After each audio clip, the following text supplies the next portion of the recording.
Entonces, estas ideologías sobre el origen y pensamiento y la construcción del conocimiento van desde el realismo al idealismo, pasando por el objetivismo, el subjetivismo, el racionalismo, el empirismo y lo que decíamos hace un momento, el positivismo y el apriorismo, que también es el naturalismo.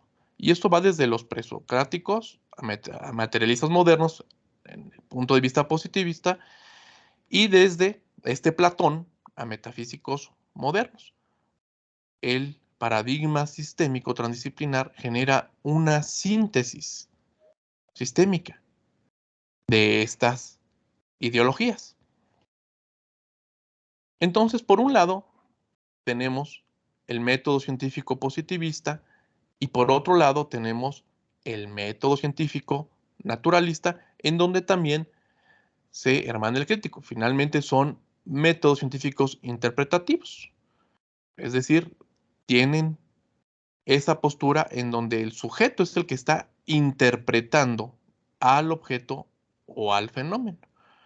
La diferencia entre uno y otro es que el naturalista su tratado lo genera por medio de la hermenéutica, con sus diferentes posturas, la hermenéutica analógica, por ejemplo, la hermenéutica Heidegger, la hermenéutica de Gadamer, y el crítico, su interpretación, además de utilizar esta postura hermenéutica, lo lleva a lo que es la emancipación del hombre. Esta es una postura que se genera en una escuela alemana, en donde se dice que la investigación tiene que tener ese principal postulado. En su desarrollo, emancipar al hombre. El método científico positivista, para su tratado, tiene la metodología tradicional de la ciencia que mencionamos hace un momento, en donde el objeto es el que se está determinando al objeto con esta observación. Perdón, el objeto está determinando al sujeto. Y a través de ello se genera una hipótesis, se da una experimentación, una comprobación de la hipótesis y los resultados. Bueno, ha habido un antagonismo entre el método positivista científico y los métodos científicos interpretativos.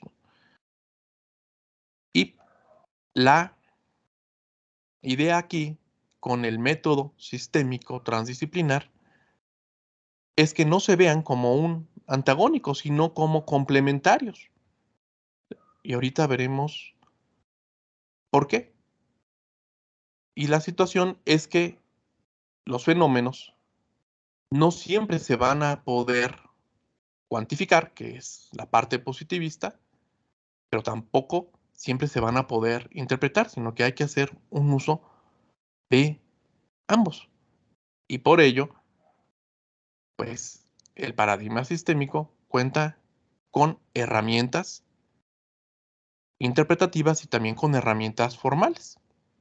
Bueno, ya habíamos dicho que todo esto proviene de una ciencia pues joven, no tiene muchos años. Estamos hablando de una ciencia que tiene cerca de 70 años, que es la ciencia de sistemas o sistémica.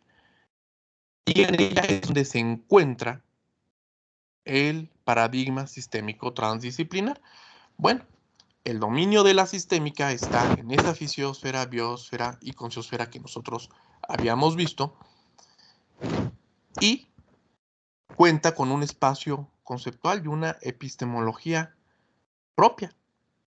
Cuenta con conceptos universales, teorías y una filosofía. Y también cuenta con metodologías y modelos. Y esto ya cuando se da el estudio de un fenómeno, se da a través de la instrumentación de este paradigma sistémico transdisciplinar, vía lógica y que tiene que ser inherente a la realidad, en el cual se da una argumentación hipotética deductiva con falsación incluida, y la aprehensión es vía hermenéutica, fenomenológica, también considerando la lógica estructural y la reflexión intuitiva.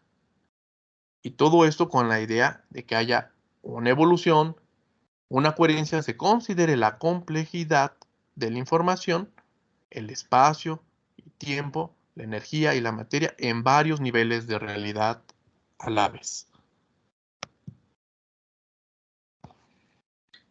Como fundamentos epistemológicos, la ciencia tradicional, a través de su paradigma tradicional, pues es un cuerpo de conocimientos teóricos y prácticos sobre una porción de la realidad, y su método, el positivismo lógico, pues es el que se utiliza para obtenerlos. La sistémica es un cuerpo de conocimientos transdisciplinarios que estudia la realidad y fundamentalmente establece una cosmovisión unitaria de la realidad, comprende los sistemas manifiestos abstractos de esa cosmovisión y estudia el orden, la complejidad, la coherencia y la coevolución de los sistemas mediante teorías, modelos, metodologías formales, hermenéuticas, abductivas y fenomenológicas.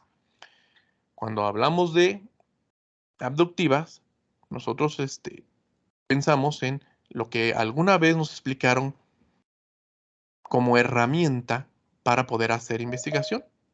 Decían, aplica la inducción, aplica la deducción. Inclusive en algunas ocasiones nos dijeron que se aplicara el método inductivo o el método deductivo.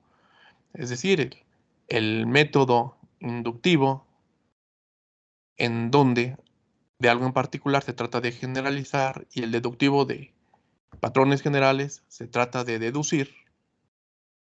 Pues aquí en lo que es la sistémica es la abducción, en donde se toma en cuenta la realidad y se genera también una síntesis entre ir de lo general a lo particular y de lo particular a lo general, considerando también la estructura de los fenómenos, es decir, una perspectiva fenomenológica. Y se incluye al observador, investigador, sistemista como un componente integral de los sistemas estudiados. La transdisciplinariedad de la sistémica está dentro de precisamente las disciplinas e interdisciplinas.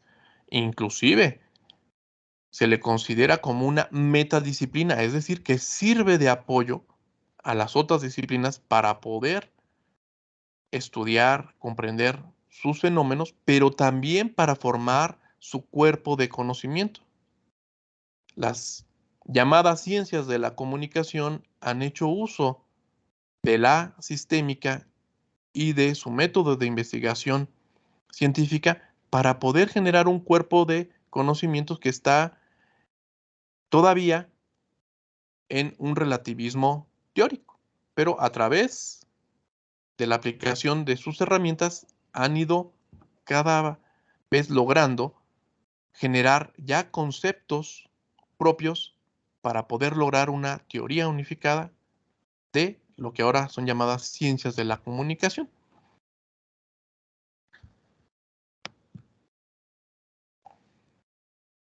Bueno, entonces dijimos que el paradigma sistémico transdisciplinar es derivado de la ciencia de sistemas, de la sistémica, y que tiene un dominio desde la fisiosfera hasta la conciosfera, pasando por la biosfera. Entonces, pues, sus objetivos son investigar isomorfias y desarrollo de modelos. Bueno, ¿qué son los isomorfismos? ¿No? Para decir lo de las isomorfias. Quizás ustedes ya lo hayan inclusive aplicado. Un ejemplo que podría ser bastante entendible por ustedes es que la ecuación diferencial que define a una resistencia es la misma ecuación diferencial que define a un amortiguador en un vehículo. Esos son isomorfias. Pasa por lo que son las estructuras de los sistemas y sus funciones, la autopoiesis. La autopoiesis es una teoría de la ciencia de sistemas que nos habla de la autorregeneración de los sistemas. Fue generada por dos latinos, Francisco Maturana y Humberto Varela, y ha iniciado su aplicación en los sistemas vivientes, pero se ha pasado ya no solo de la biología, a la parte de lo que son las organizaciones, sino inclusive a cuestiones de cognición. La evolución y complejificación es lo que siempre se considera como objetivo para lograr una concientización. Y esta concientización tiene que ver con las posturas que se manejan en los métodos o paradigmas de investigación científica. Los métodos positivistas e interpretativos manejan una postura que se le conoce como antropocéntrica, es decir, que consideran al hombre como centro de la investigación. Inclusive hablamos que la postura crítica, inclusive en uno de los métodos interpretativos, pues considera su emancipación. Bueno, pues el paradigma sistémico transdisciplinar, su postura es geocéntrica, es el hombre en armonía con su mundo, con su medio ambiente, en donde el medio ambiente, la Tierra misma, se considera como un ser vivo que su modificación tiene, pues obviamente, implicaciones y estas tienen que ser consideradas. Como tal, el objetivo de la sistémica es mejorar la calidad de vida vía clasificar, explicar, interpretar, predecir, intervenir y reflexionar para diseñar y mejorar sistemas complejos. Y esto se tiene que realizar, como lo decíamos, a través de la sistematización del paradigma sistémico transdisciplinar que considera al observador y lo observado.